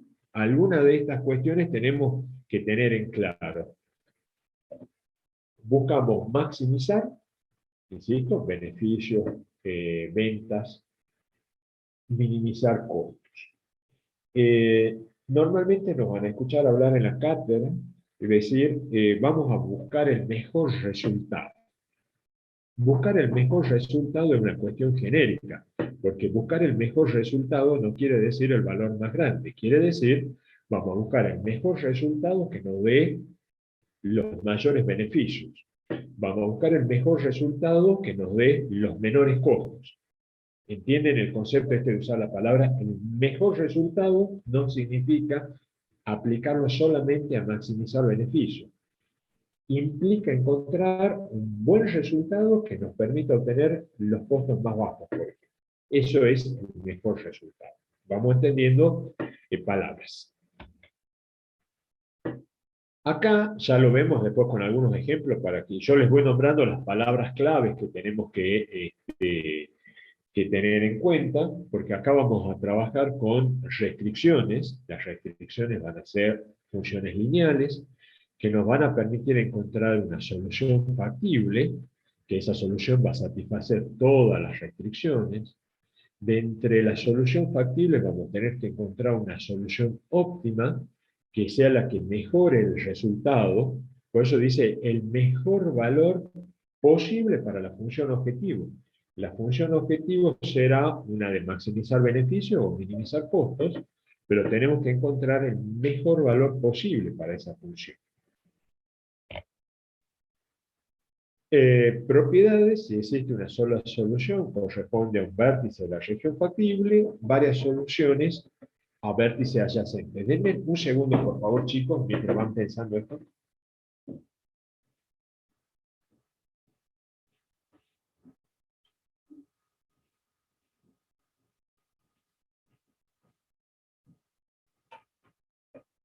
Bien, seguimos. Acá, otra vez, cómo vamos a plantear y cómo vamos a tomar cómo resolver un problema bajo la condición de programación lineal. Hay que formular un problema, un poco repetitivo de lo que veíamos en una diapositiva ayer, formular el problema a nivel de modelo, entenderlo. Bueno, acá, después, si se fijan, si no leemos la próxima clase, algunos modelos de parcial, entender el problema es la clave. En general, en muchas materias de la facultad, en las charlas que tenemos con los otros profesores, más que nada en materias de primer año, y a pesar de eso, incluso en la hora anterior estaba en una de las clases de seminario de informática, tenemos, en general, un gran problema, y que es lo que se diría en términos generales, comprensión de texto. Acá es entender el problema. ¿Por qué? Porque lamentablemente muchos de ustedes llegan de escuelas secundarias donde no se ha hecho hincapié en la comprensión de texto. Se ha hecho mucho hincapié en leer 20 libros por año, en analizar 800 oraciones, sujeto y predicado, no sé, le puedo decir un montón de cosas, pero no se hizo hincapié en la comprensión del texto. Entender lo que dice el autor. Leer, ¿sí? Es una falla que, a ver, lamentablemente, yo la veo en muchos profesionales jóvenes incluso, la veo en colegas de trabajo, de profesionales o no, donde el poder entender, captar qué nos está diciendo un cliente, cuál es el problema del cliente, y no es tan fácil a veces. Y si encima esto implica leer un texto y de un texto entender la situación problemática, más difícil. ¿Y por qué digo que es difícil? Porque la publicidad, las redes sociales, el entorno nos ha llevado a que nos resulta mucho más fácil entender una imagen que un texto escrito. Valga la redundancia de decir texto escrito. Estamos entendemos más rápidamente un meme en Twitter, en Facebook, en Instagram, que cuando nos ponen 5 líneas para leer un problema y no terminamos la segunda que ya nos aburrió. Díganme ustedes, sinceramente, si es así o no, si no les pasa esto. Digo en términos generales, ¿sí? Por favor, no estoy particularizando uno por uno. Pero, bien, gracias Mayra que se anima, Marianela. O sea, estamos bombardeados de tanta información por redes sociales, Google, web, Internet, que nos resulta mucho más fácil y rápido de ver, yo lo veo en mis hijas también, en ver TikTok, en ver Guay, en ver no sé qué otras cosas de video, y que lo van pasando rápidamente, a sentarse a leer un libro. Entender el autor, no estoy diciendo un libro, a ver, leerlo en alemán, un libro de Franz Kafka y entender los conceptos filosóficos de Franz Kafka cuando escribió ese libro. No, a ver, no estoy llegando ni a eso. Es una situación, insisto, que lamentablemente la educación en la escuela primaria y la secundaria decayó tanto que lamentablemente estamos en una situación, nosotros los profesores, que tenemos muchos problemas con los alumnos por una cuestión de comprensión de texto. No les digo nada de que sean profesionales y que les venga un cliente no terminen de entender la situación problemática. En la empresa estamos haciendo con todo el personal que tiene contacto con clientes, con usuarios, cursos de capacitación para lograr esa empatía que se necesita con el usuario, entender, ponerse en los zapatos del usuario, poder entender el problema visto desde el otro lado del mostrador, porque esa es la parte de entender el problema. No que venga el otro y que me diga, no, me estás cobrando mucho. Y no sé si es el, pero el problema no es necesariamente ese. El problema es porque tiene otro problema, digo, por EDESA, en la instalación interna, porque tiene algún problema de que no fue bien asesorado en un contrato, no fue bien asesorado para, para los electrodomésticos que tenía que comprar, hizo mal una cuestión de calefacción o de refrigeración en su casa y por lo tanto está pagando mucho de la factura de energía.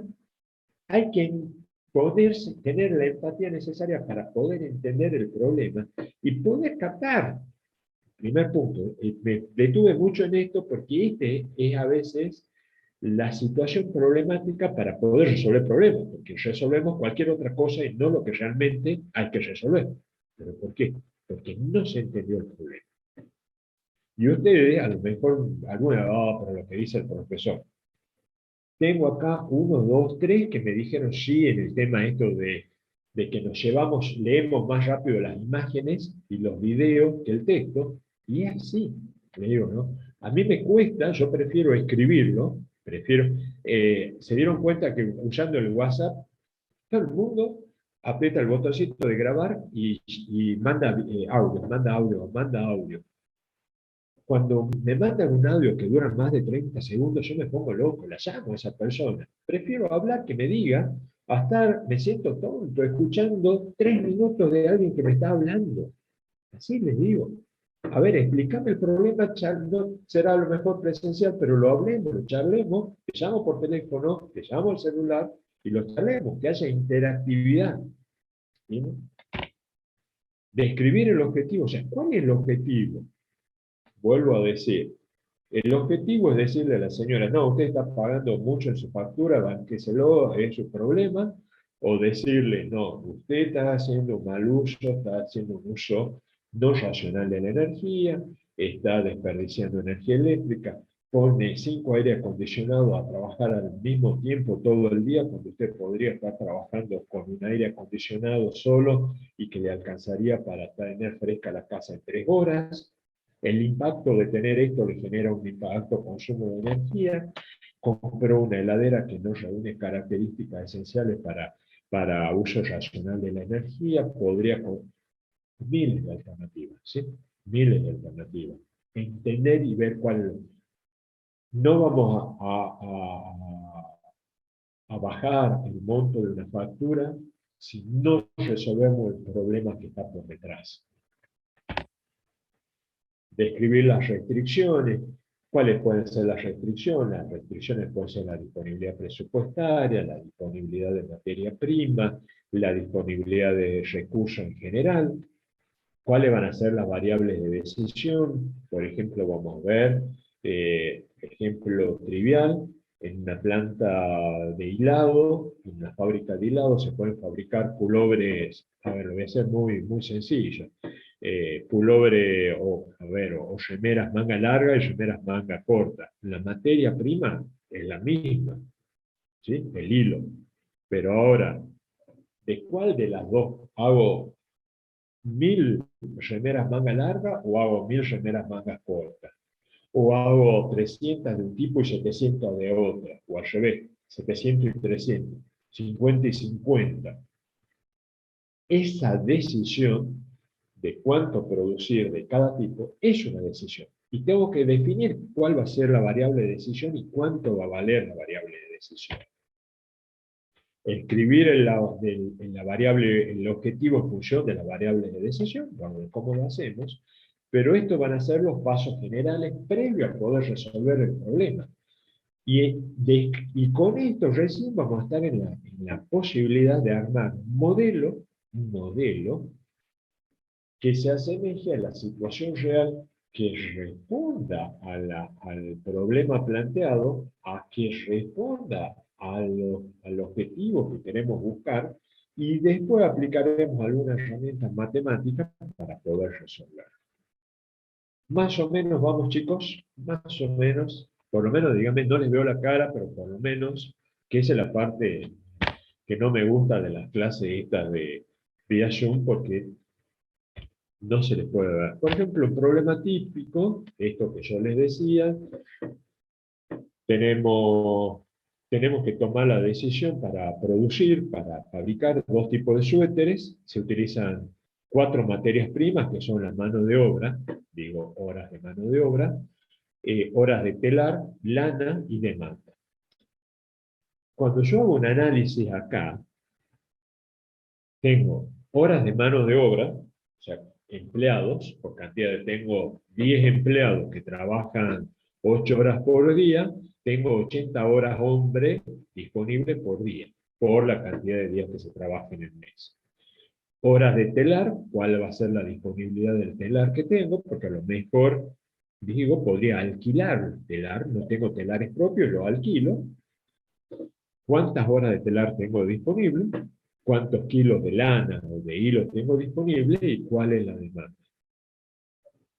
De estas 4 materias primas, fíjense que la demanda está caracterizada como materia prima. De estas 4 materias primas, hay variables controlables y variables no controlables. ¿Cuáles son controlables y cuáles son no controlables? A ver, ¿quién me dice?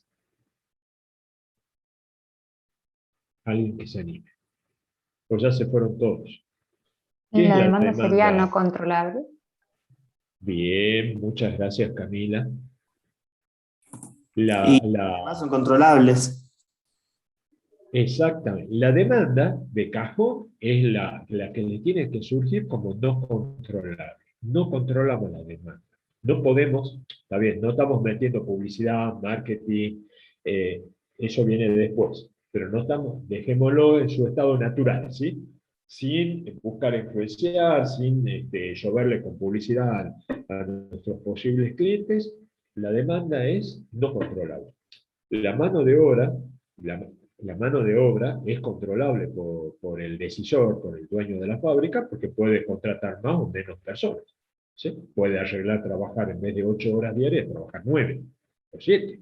Es controlable. Las horas de telar, si dispongo de telares propios, son míos, puedo disponer las horas que necesite. Si alquilo los telares por hora, y alquilaré más o menos horas, es una cuestión de decisión.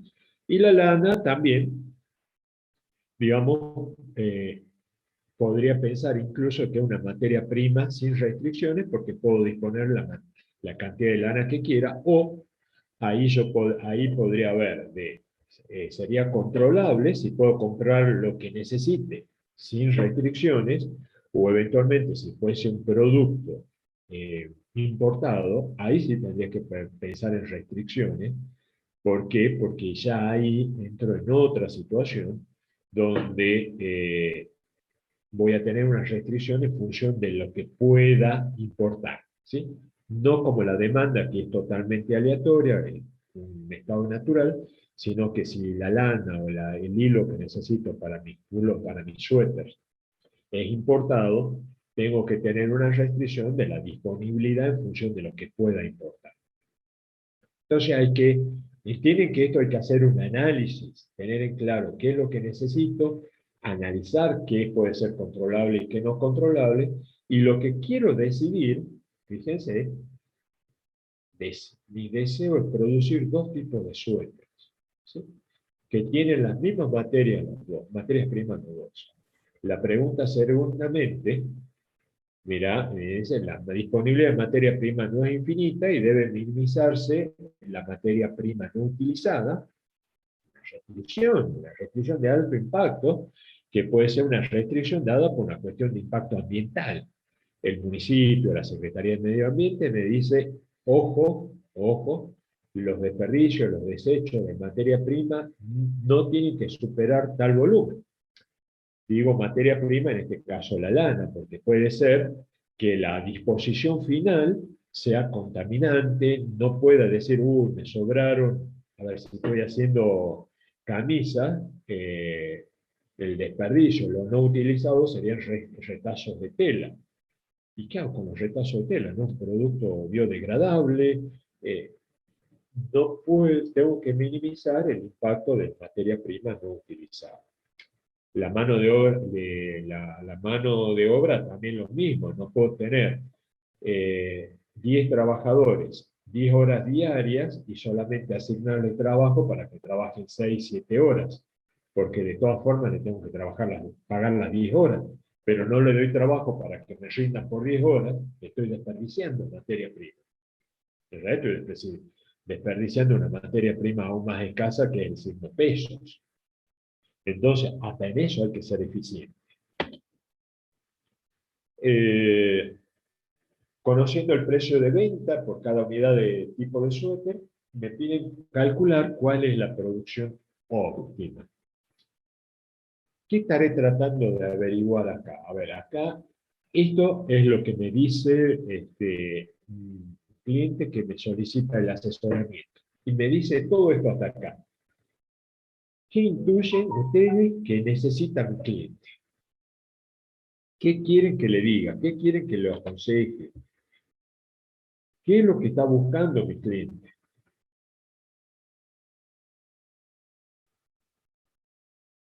Que le diga Está buscando cuántos suéter producir de cada tipo. de cada tipo.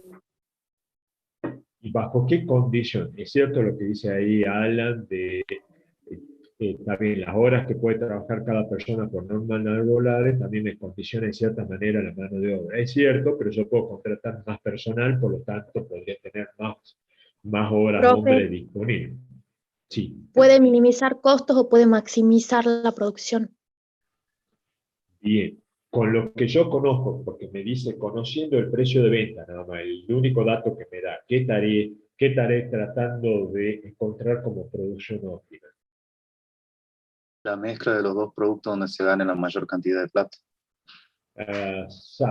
También, bien, problema de eficiencia, bien, Ezequiel. Acá implícitamente, no me está diciendo de ninguna manera que busque minimizar costos o maximizar beneficios. Fíjense, ¿no? Fíjense que no me dice eso, en ningún lado. Pero implícitamente, como dice Ezequiel, está bien, es un problema de eficiencia. Me está diciendo que encuentre la mejor producción posible entre los dos suéteres, uno o dos, no lo sé, pero para que la producción sea óptima, conociendo solo el precio de venta, entonces puedo asumir que lo que me está diciendo es cuándo esa producción óptima es la que me va a dar la mayor venta posible en valores de pesos, ¿no? Convertida a pesos. Este es un problema de programación lineal. Este es un problema sencillo. Se desea que el beneficio obtenido sea el máximo posible. Acá, En realidad no se debería ser beneficio porque no tengo los valores de costo, pero sí podría decir las mayores ventas posibles. El número en peso de venta máximo posible. Bien, vamos bien, chicos, vamos bien. Para los que no estaban hablando, espero que también estén entendiendo esto y que vayan en línea. Acá van a aparecer restricciones, entonces. ¿Cómo se manejan las restricciones? ¿Cuál va a ser la nomenclatura que vamos a utilizar? Vamos a trabajar en este caso que tenemos dos variables de decisión, porque la variable de decisión me dice que tengo que averiguar cuánto voy a producir de un tipo de pullover y cuánto del otro tipo, perdón, de suéter. Entonces vamos a definir dos variables de decisión que en general las vamos a nombrar, tratándose de dos, como X e Y. Ustedes van a ver mucha literatura que las nombran variables de decisión como X sub 1, X sub 2, X sub 3, X sub n. Y acá, como vamos a inicialmente a trabajar por métodos gráficos, vamos a tener solamente dos variables de decisión. La variable X y la variable Y, que van a representar, y que digo, no son las variables incógnitas, cuánto vamos a producir de suéter A y cuánto de suéter B. En términos generales, cuando armemos restricciones, vamos a tener restricciones que pueden cumplir con normativa de mayor o igual o menor o igual. Y matemáticamente se van a representar así. Estas inecuaciones, esto es una inecuación que ustedes la vieron como tal, para nosotros acá se llama restricción. Acá me está diciendo que esta función lineal tiene que ser mayor o igual que un valor C. Acá me está diciendo que esta función lineal, mx más ni, tiene que ser menor o igual que el valor O. Esto me describe restricciones. Esto me puede representar que, por ejemplo, que para una determinada materia prima, la participación de esa materia prima en la variable X, en un valor de M, en la variable de decisión Y, la participación de esa materia prima es M, y la combinación de esas participaciones por cada variable de decisión de esa materia prima tiene que ser menor o igual al valor O. ¿Por qué? Porque no tengo más D, y acá van a aparecer los términos con los que se habla. Cuando alguien me dice en esta materia, la restricción no tiene que superar el valor D, ¿qué significará cuando yo digo no tiene que superar el valor D? ¿Qué signo matemático vamos a poner? Igual, mayor, igual, menor, menor, igual, mayor, mayor, igual. Digo, menor, igual.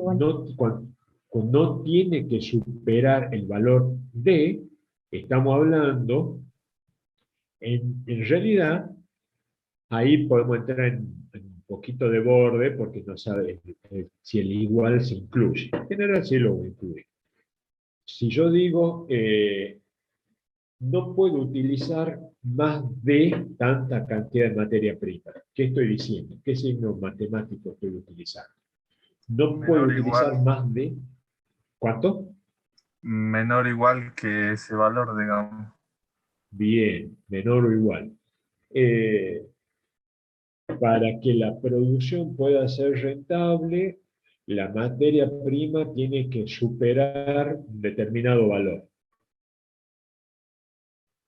Ahí mayor o igual que el valor. Bien. Tengan mucho cuidado porque en algunos casos, en algunos problemas, está muy explicitado el mayor, igual, menor, igual, pero en la mayoría de los casos no, y en nuestra vida fuera de la facultad, fuera de la universidad, en nuestro trabajo laboral, nadie nos viene y nos dice la restricción, a ver, sí, contador, yo quiero que me ayude a resolver un problema porque no sé cuánto producir, y yo lo único que tengo en la fórmula matemática A sub X más B por Y es mayor o igual, pero no sé cómo resolverla matemáticamente. No. A ver, nadie nos viene y nos da la ecuación matemática para que le resolvamos el problema. A nosotros nos va a decir, tengo problemas para producir 2 suéteres y yo lo que sé es que tengo que voy a disponer solamente de 20 kilos de lana y 3 horas de telar. Y ahí nosotros tenemos que encontrar si es mayor o igual, cuáles son las restricciones, cuáles son las variables controlables, las variables no controlables. ¿Entienden el tema? Esto es matemática ya dada, cocinada en nuestra situación, por eso yo hablo de, vamos a ver, estudios de caso. Nadie nos viene y nos da la fórmula matemática para que le resolvamos. Porque si tienen la fórmula matemática, la ponen en una aplicación en el celular y encuentran la solución al problema. Y ya no tendríamos razón de ser como profesionales. Ya está, lo dice un celular. O sea, tenemos que interpretar correctamente la realidad y poner exactamente. Y es difícil esto que dice Alan de interpretar la realidad, correctamente la realidad y ponerlo en la fórmula. Es muy difícil. Aparte de esto ya lo vieron ustedes en estadística.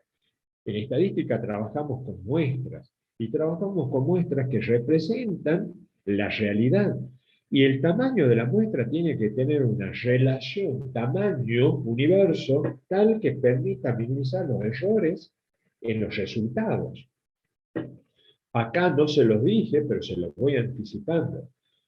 A pesar de que acá trabajamos con modelos matemáticos, con fórmulas matemáticas, que la matemática exacta coincide y podemos sacar el número exacto, acá todos estos modelos nos van a dar consejos, nos van a dar cursos de acción, nos van a ayudar a interpretar la realidad.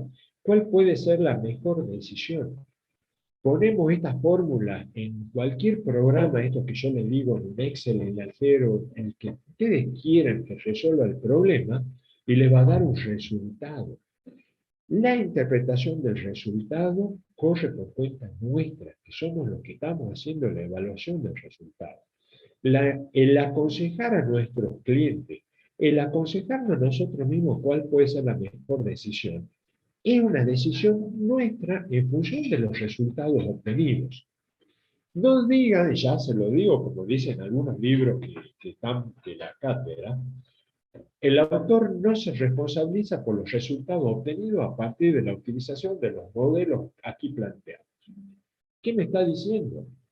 Que no es exacto. Yo les voy a decir, perdón, digo al revés, cuando me los cruce a ustedes como contadores o licenciados, y me dice, pero profesor, me salió mal el consejo que le di a un cliente, salió mal la inversión, y yo usé las mismas fórmulas que usted utilizó en las clases. Y yo le decía, no es una cuestión de utilizar fórmulas, es una cuestión de interpretación de resultados, es una cuestión de aplicación de modelos, y en función de eso ver cuál es la mejor recomendación que se puede dar. Esto no me dice, esto no me dice, hace esto.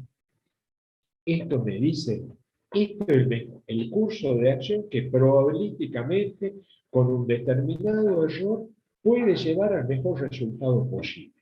¿Estamos? Entonces, no es que acá nos casamos con un modelo y que nos da el oráculo de la verdad y la vida. Esto no es decir, listo, hago un modelo matemático y resuelvo el problema de la vida. Les resuelvo el problema, no. Estamos muy equivocados si vamos por ahí. Esto nos da solamente cursos de acción. Nos muestra un camino. No necesariamente vamos a ser probabilísticos, no vamos a tener el resultado esperado. Pueden darse muchas otras variables en el medio, pueden aparecer variables no controlables que no hemos tenido en cuenta, un cisne negro, que después veremos cómo se maneja eso, pero ¿entienden esta situación? Acá estamos modelando, tratando de modelar una realidad, y bien, como dicen, es difícil, y la estamos sesgando a una muestra, y a eso convertirlo en modelos matemáticos, tratando que se acerque lo más posible a una realidad. Fíjense todo lo que hay en el medio. Sí.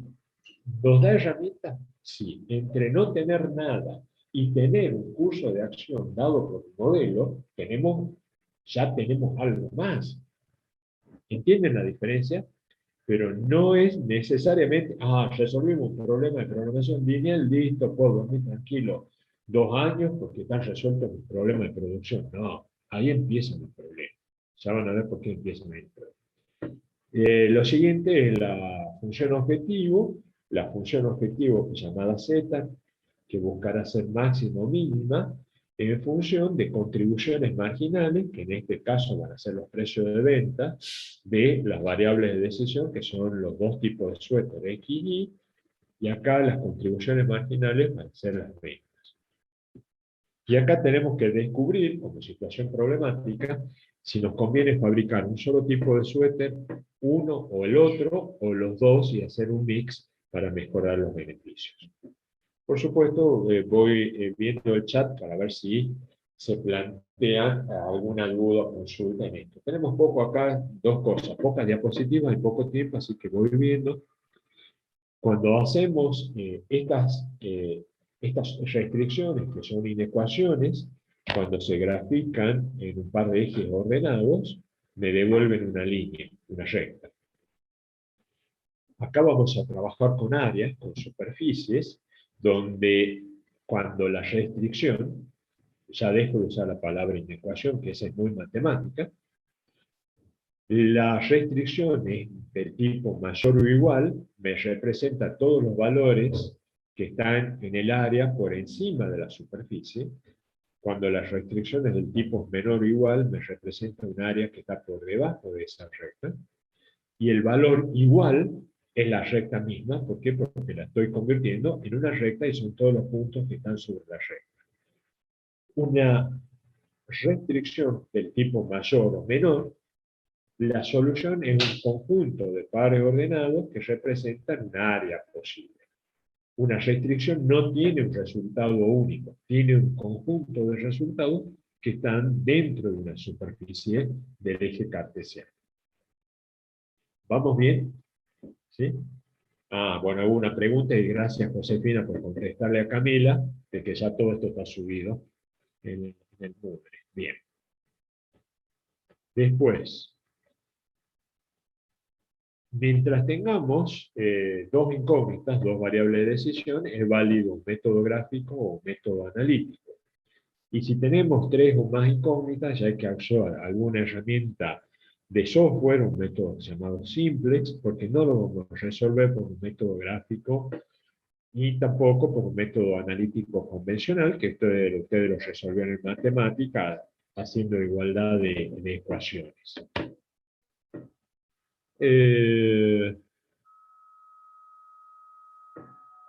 Rápidamente, esto lo van a ver mañana. Para poder resolver gráficamente hay que dibujar las restricciones, sombrear las áreas definidas por cada restricción y encontrar un área factible. Vamos a ver hasta ahí nomás. Este es un modelo de resolución de programación lineal, modelo clásico. Con esto se van a encontrar ustedes cuando tienen restricciones del tipo menor o igual. Esta es la solución gráfica del problema planteado de los suéteres. Van a tener restricciones, a ver si se me escucha mejor ahí, se está quedando sin batería. ¿Sí? Bien, gracias. Van a tener en este caso 4 restricciones, lo voy a dejar para la práctica que lo averigüen, donde hay una restricción menor o igual para una variable de decisión, una restricción menor o igual para otra restricción, otra que tiene una determinada pendiente menor o igual, otra determinada pendiente. ¿Cómo se encuentra la solución gráfica en un método de programación lineal? Obteniendo el área factible, que es un área común para las 4 restricciones. Cuando decimos que una restricción es menor o igual, por ejemplo, para esta línea cian, menor o igual, todos los puntos debajo de esa línea son puntos posibles que dan solución a esa restricción, a esa inecuación. Si tomo la línea vertical, todos los puntos a la izquierda son puntos solución para una restricción menor o igual. Al hablar de área, estoy hablando de infinitos puntos.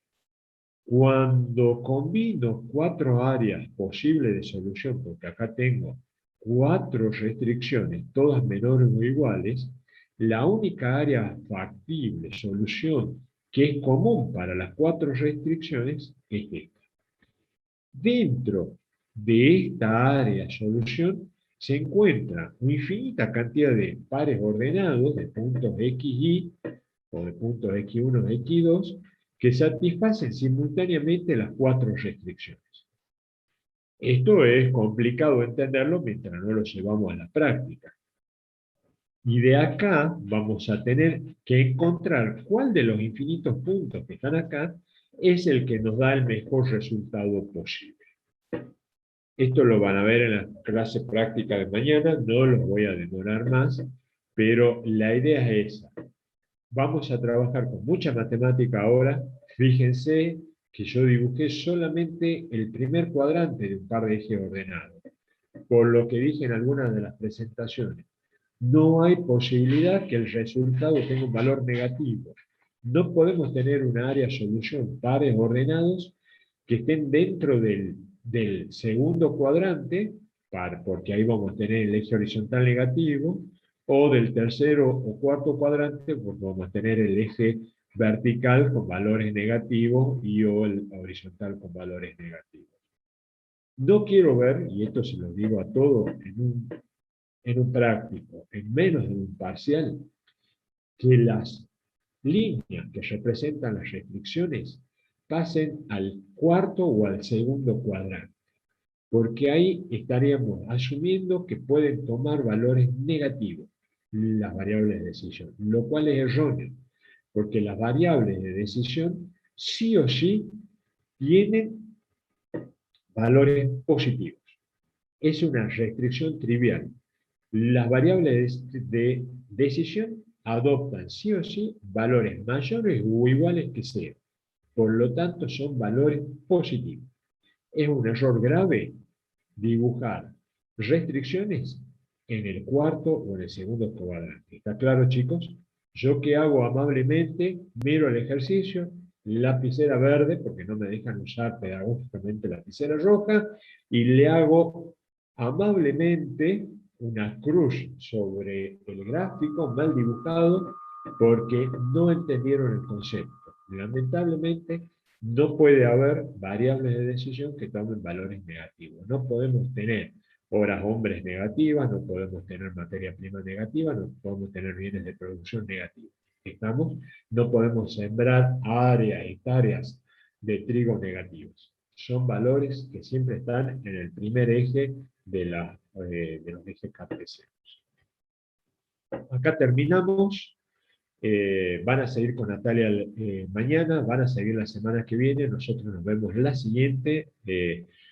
Para todos los creyentes, feliz milagro para la semana que viene, si hay alguna religión judía, Rosh Hashanah, por el buen año judío que se inicia la semana que viene, y disfruten el fin de semana, chicos, y a estudiar mucho. Gracias, igualmente, profe. Gracias, profe, igualmente. Recording stop. Gracias, Buena semana. Chao, chicos. Hasta la próxima.